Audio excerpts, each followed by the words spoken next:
ರಾಷ್ಟ್ರಗೀತೆ ಜನಗಣ ಮನ. ರಾಷ್ಟ್ರಗೀತೆಯನ್ನು ಬರೆದವರು ರವೀಂದ್ರನಾಥ್ ಟ್ಯಾಗೋರ್. ರಾಷ್ಟ್ರಧ್ವಜದಲ್ಲಿ ಬಣ್ಣಗಳು ಮೂರು: ಕೇಸರಿ, ಬಿಳಿ, ಹಸಿರು. ನಮ್ಮ ಧ್ವಜದ ಮಧ್ಯದಲ್ಲಿರುವ ಚಕ್ರ ಅಶೋಕ ಚಕ್ರ. ಹೊಸತ ಚಕ್ರದಲ್ಲಿ 24 ದೇವೆ. ಭಾರತದ ಸಂವಿಧಾನ ಶಿಲ್ಪಿ ಡಾಕ್ಟರ್ BR ಅಂಬೇಡ್ಕರ್. ನವದೆಹಲಿಯಲ್ಲಿ ಗಣರಾಜ್ಯೋತ್ಸವದ ಪರೇಡ್ ಕರ್ತವ್ಯ ಪಥದಲ್ಲಿ ನಡೆಯುತ್ತದೆ.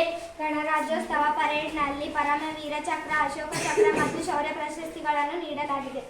ಭಾರತದ ಸಂವಿಧಾನವನ್ನು ರಚಿಸಲು ತೆಗೆದುಕೊಂಡ ಸಮಯ 2 ವರ್ಷ 11 ತಿಂಗಳು ಮತ್ತು 18 ದಿನಗಳು. ಗಣರಾಜ್ಯೋತ್ಸವದಂದು ರಾಷ್ಟ್ರಧ್ವಜವನ್ನು ಭಾರತದ ರಾಷ್ಟ್ರಪತಿಗಳು ರಾಷ್ಟ್ರಧ್ವಜವನ್ನು ಹಾರಿಸುತ್ತಾರೆ. ಭಾರತದಲ್ಲಿ ಗಣರಾಜ್ಯೋತ್ಸವವನ್ನು ಜನವರಿ 26ರಂದು ಆಚರಿಸಲಾಗುತ್ತದೆ. ಸ್ವಾತಂತ್ರ್ಯ ಭಾರತ ಮೊದಲ ರಾಷ್ಟ್ರಪತಿ ಡಾಕ್ಟರ್ ಬಾಬು ರಾಜೇಂದ್ರ ಪ್ರಸಾದ್ ಅವರು. ಭಾರತದ ಸಂವಿಧಾನವು 1950 ಜನವರಿ 26ರಂದು ಜಾರಿಗೆ ಬಂದಿತು. ಭಾರತ ಮೊದಲ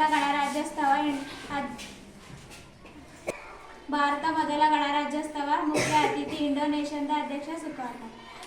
ಸಂವಿಧಾನವನ್ನು ಅಂಗೀಕಾರವಾದ ದಿನ 1949 ಇದು ನವೆಂಬರ್ 26ರಂದು. ನಮ್ಮ ದೇಶದ ಘೋಷವಾಕ್ಯ ಸತ್ಯಮೇವ ಜಯತೆ.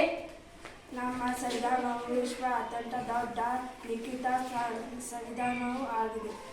ಗಣರಾಜ್ಯವೆಂದರೆ ಪ್ರಜೆಗಳೇ ಪ್ರಭುಗಳಾಗಿರುವ ಮತ್ತು ದೇಶದ ಮುಖ್ಯಸ್ಥರನ್ನು ಚುನಾವಣೆ ಮೂಲಕ ಆಯ್ಕೆ ಮಾಡುವ ವ್ಯವಸ್ಥೆ.